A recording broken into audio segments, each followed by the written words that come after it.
Hello friends, welcome to Ayush KSET NET online classes. ಇವತ್ತಿನ ತರಗತಿಯಲ್ಲಿ ಕೇಶಿರಾಜನ ಶಬ್ದಮಣಿ ದರ್ಪಣದಲ್ಲಿಯ ಸಂಧಿ ಪ್ರಕರಣ ಕುರಿತು ಸೂತ್ರ ಕುರಿತು ಅಧ್ಯಯನ ಮಾಡೋಣ. ಪದಮಧ್ಯಂ ಪದಾಂತ್ಯಮಂ ಇದಗರಿಂ ಸಂಧಿ ವಿಷಮಂ ಎರಡಕ್ಕೂ ಇಳಾವಿದಿತಂ ಪ್ರಕೃತಿ ಪ್ರತ್ಯಯ ಮೊದವಿದ ಪದಯುಗದ ಬೆರಕೆ ಬೇಡಿರ್ದು ಅದರಿಂ. ಇದರ ಅರ್ಥ ಹೀಗಿದೆ.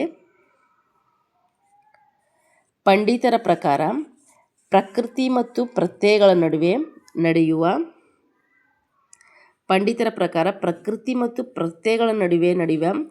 ಸಂಧಿ ಪದಮಧ್ಯ ಸಂಧಿಯಾಗುತ್ತದೆ.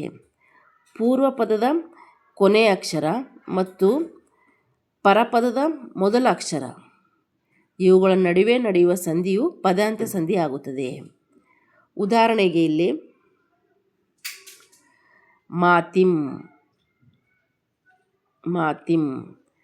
ಮಾತು ಎಂಬ ನಾಮ ಪ್ರಕೃತಿ ಮತ್ತು ಇಂ ಎಂಬ ನಾಮ ವಿಭಕ್ತಿ ಪ್ರತ್ಯಯ.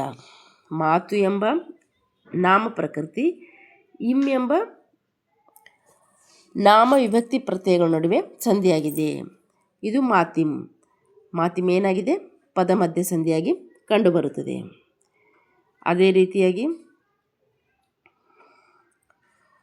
ನುಡಿದರ್ ನುಡಿದ ಎಂಬ ಕ್ರಿಯಾ ಪ್ರಕೃತಿ ಧಾತುವಿನೊಂದಿಗೆ ಅರ್ ಎಂಬ ಆಖ್ಯಾತ ವಿಭಕ್ತಿ ಪ್ರತ್ಯಯ ಕೂಡಿಕೊಂಡು ಸಂಧಿಯಾಗಿದೆ. ನುಡಿದರ್ ಸಹ ಪದ ಮಧ್ಯ ಸಂಧಿಯಾಗಿ ಕಂಡುಬರುತ್ತದೆ. ಇನ್ನು ಪದಾಂತ್ಯ ಸಂಧಿಗೆ ಉದಾಹರಣೆ ಕಾಮನ ಅಂಡಲೆ. ಕಾಮನ ಎಂಬ ನಾಮಪದದೊಂದಿಗೆ ಅಂಡಲೆ ಎಂಬ ಇನ್ನೊಂದು ನಾಮಪದ ಸೇರಿಕೊಂಡು ಪದಾಂತ್ಯ ಸಂಧಿಯಾಗಿರುವುದನ್ನು ನಾವಿಲ್ಲಿ ಕಾಣಬಹುದು. ಅದೇ ರೀತಿಯಾಗಿ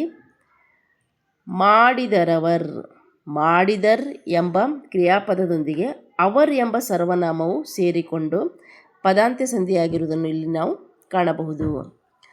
ಇದರ ವಿಶೇಷತೆಯನ್ನು ಕೇಶಿರಾಜನು ಈ ರೀತಿ ಹೇಳಿದ್ದಾನೆ. ಪದದ ಅಂತರಾಳದಲ್ಲಿ ಪ್ರಕೃತಿ ಮತ್ತು ಪ್ರತ್ಯಯಗಳ ನಡುವೆ, ಅಂದರೆ ಪದ ಮಧ್ಯದಲ್ಲಿ ಮತ್ತು ಪದಾಂತ್ಯದಲ್ಲಿ, ಅಂದರೆ ಸ್ವತಂತ್ರ ಪದಗಳ ಸಮಸ್ತ ಪದಗಳ ನಡುವೆ ಆದಿ ಪದದ ಕೊನೆಯ ಅಕ್ಷರವು ಪರಪದದ ಮೊದಲನೇ ಅಕ್ಷರ ಜೊತೆ ಕೂಡಿಕೊಳ್ಳುವಾಗ ಆಯಾ ಅಕ್ಷರಗಳು ಕಾಲ ವಿಳಂಬವಿಲ್ಲದೆ ಅನನ್ಯವಾಗಿ ಸಂಯೋಗವಾಗುವುದೇ ಸಂಹಿತೆ ಆಗುತ್ತದೆ.